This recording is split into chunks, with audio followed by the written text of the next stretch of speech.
Welcome back to Dimebag Darren World Headquarters here in the corner of my living room. And we are, of course, on the Omnivox channel. And it is once again time for Omnivox Storytime, read by Dimebag, and that's me. We're reading my favorite book. We are on Chapter 2 of Book 2. And here we go. Anselm Haut Roderick, Haut itself signifying noble blood, sub-prefect of FEMA and envoy extraordinary of His Highness of Anacreon, plus half a dozen other titles, was met by Salvor Hardin at the spaceport with all the imposing ritual of a state occasion. With a tight smile and a low brow, the sub-prefect had flipped his blaster from holster and presented it to Hardin butt first. Hardin returned the compliment with a blaster specifically borrowed for the occasion. Friendship and goodwill were thus established, and if Hardin noticed the barest bulge at Haut Roderick's shoulder, he prudently said nothing. The ground car that received them then proceeded, flanked and followed by the suitable cloud of minor functionaries, proceeded in a slow, ceremonious manner to Encyclopedia Square, cheered on its way by a properly enthusiastic crowd. Sub-Prefect Anselm received the cheers with the complacent indifference of a soldier and a nobleman. He said to Hardin, "And this city is all your world?" Hardin raised his voice to be heard above the clamor. "We are a young world, Your Eminence. In our short history, we have but had few numbers of higher nobility visiting our poor planet. Hence our enthusiasm." It is certain that higher nobility did not recognize irony when he heard it. He said thoughtfully, "Founded 50 years ago. You have a great deal of unexploited land here, Mayor. You ever consider dividing it into estates?" "There is no necessity as of yet. We're extremely centralized and have to be because of the encyclopedia. Someday, perhaps, when our population is grown." "A strange world. You have no peasantry?" Hardin reflected that it didn't require a great deal of acumen to tell that His Eminence was indulging in a bit of fairly clumsy pumping. He replied, "No, nor nobility." Haut Roderick's eyebrows lifted. "And your leader, the man I'm here to meet?" "You mean Professor Perrin?" "Yes, he's the chairman of the Board of Trustees and a personal representative of the Emperor." "Doctor? No other title? A scholar? And he rates above the civil authority?" "Why, certainly," replied Hardin amiably. "We're all scholars, more or less. After all, we're not so much a world as a scientific foundation, under the direct control of the Emperor." There was a vague emphasis on the last phrase that seemed to disconcert the sub-prefect.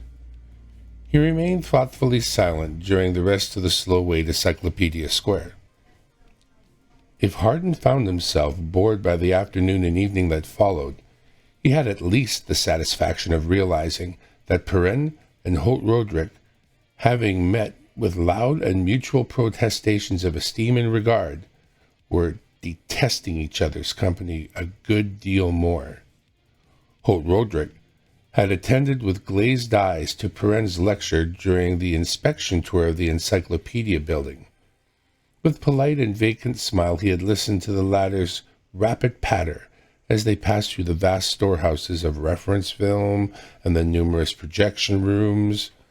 It was only after he had gone down level by level into and through the composing department, the editing department, the publishing department, the filming departments, that he made his first comprehensive statement.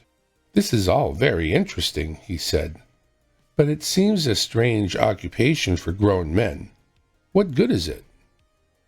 It was a remark that Hardin noted, for which Perrin found no answer, though the expression on his face was most eloquent.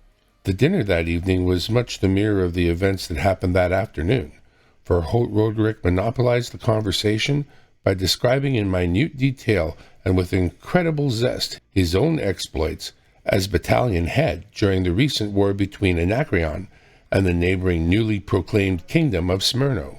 The details of the sub-prefect's account were not completed until dinner was over, One by one, the minor officials drifted away. The last bit of triumphant description of mangled spaceships came when he accompanied Perrin and Hardin onto the balcony and relaxed in the warm air of the summer evening. And now, he said, with a heavy joviality, to serious matters. By all means, murmured Hardin, and lighting a long cigar of vegan tobacco. Not many left, he reflected, and teetering back in his chair on two legs. The galaxy was high in the sky, and its misty lens shape stretched lazily from horizon to horizon.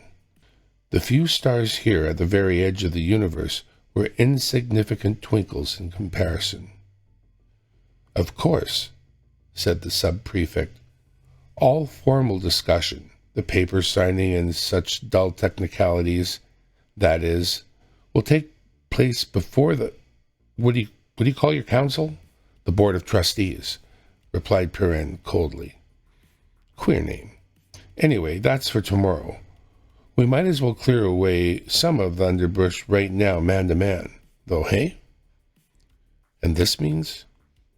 Well, just this.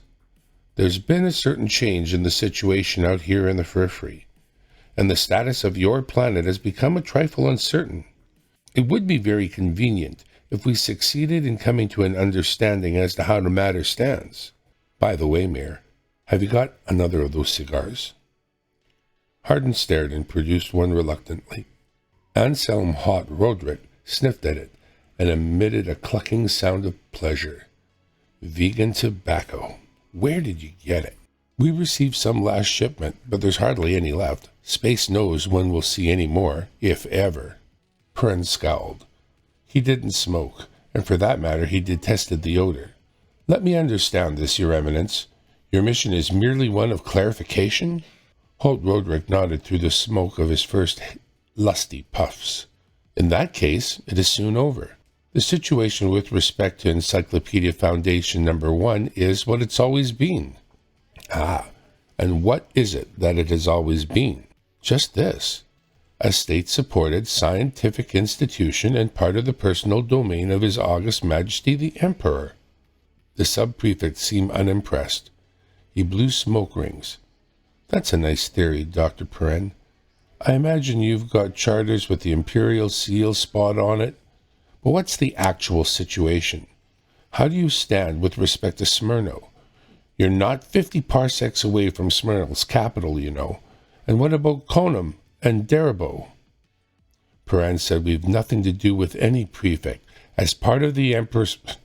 They're not prefects, reminded Holt Roderick. They're kingdoms now. Kingdom, then. We have nothing to do with them. As a scientific institution, science be dashed, swore the other, via bouncing soldierly oath that ionized the atmosphere. What the devil has that got to do with the fact that we're liable to see Terminus taken over by Smyrno at any time? And the Emperor, he would just sit by? Holt Roderick calmed down and said, Well now, Dr. Perrin, you respect the Emperor's property, and so does Anacreon, but Smyrno might not.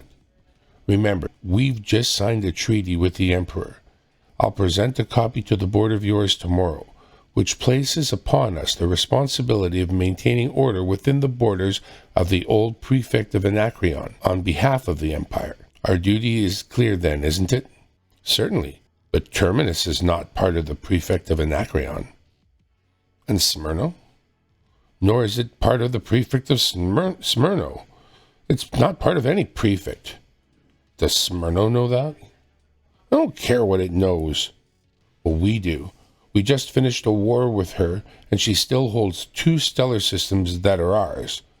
Terminus occupies an extremely strategic spot between the 2 nations. Hardin felt weary. He broke in. What is your proposition, Your Eminence?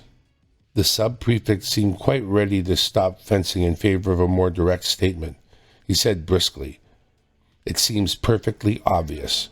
Since Terminus cannot defend itself, Anacreon must take over the job for its own sake. You understand that we have no desire to interfere with the internal administration. Uh-huh, grunted Hardin dryly. But as we believe it would be best for all concerned to have Anacreon establish a military base upon the planet. And that's what you'd want, a military base in some unoccupied territory, and let it go at that. Well, of course there would be the matter of supporting the protecting forces. Hardin's chair came down on all fours, and his elbows went forward on his knees.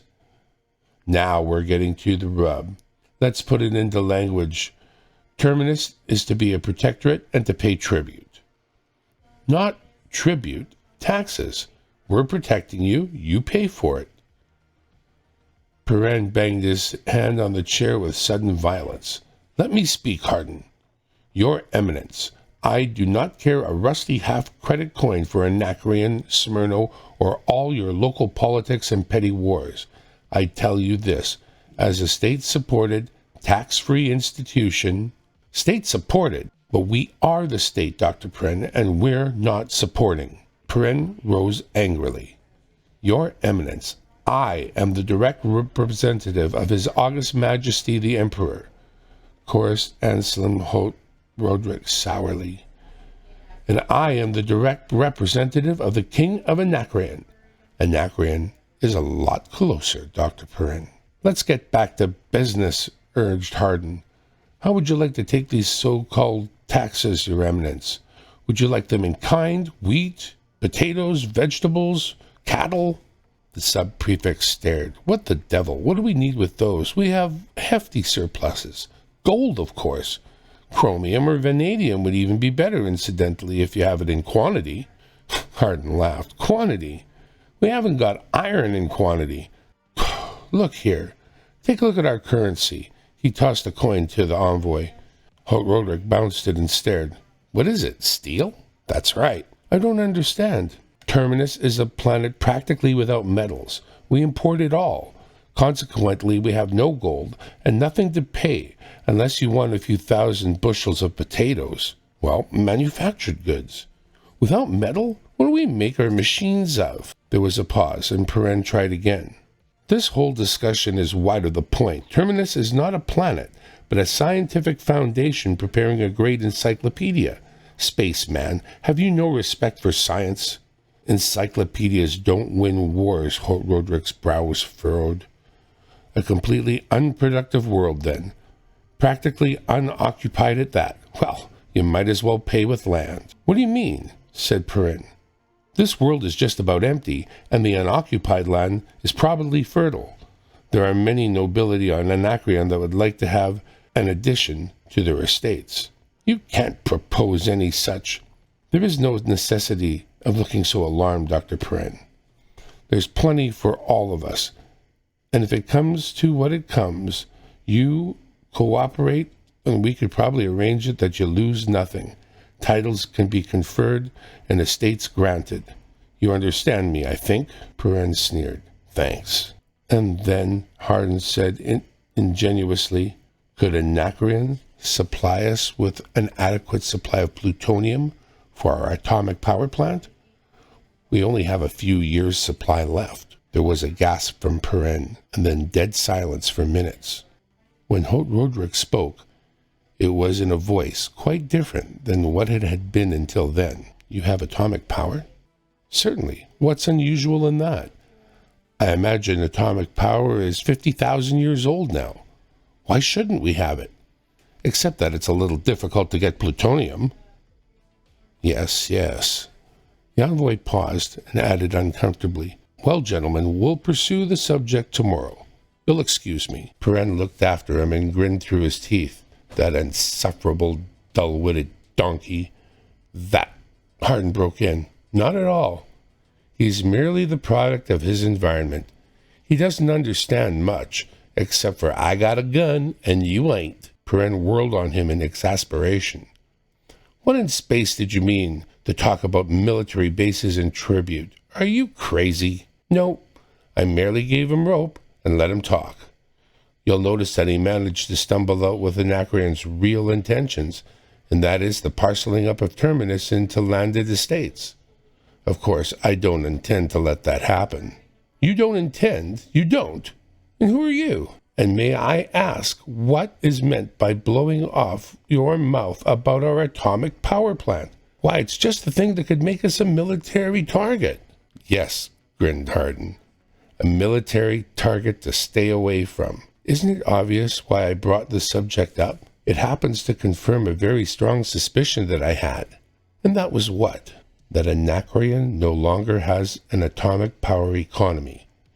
If they had, our friend would have undoubtedly had realized that plutonium, except in ancient tradition, is not used in power plants, and therefore it follows that the rest of periphery no longer has atomic power either.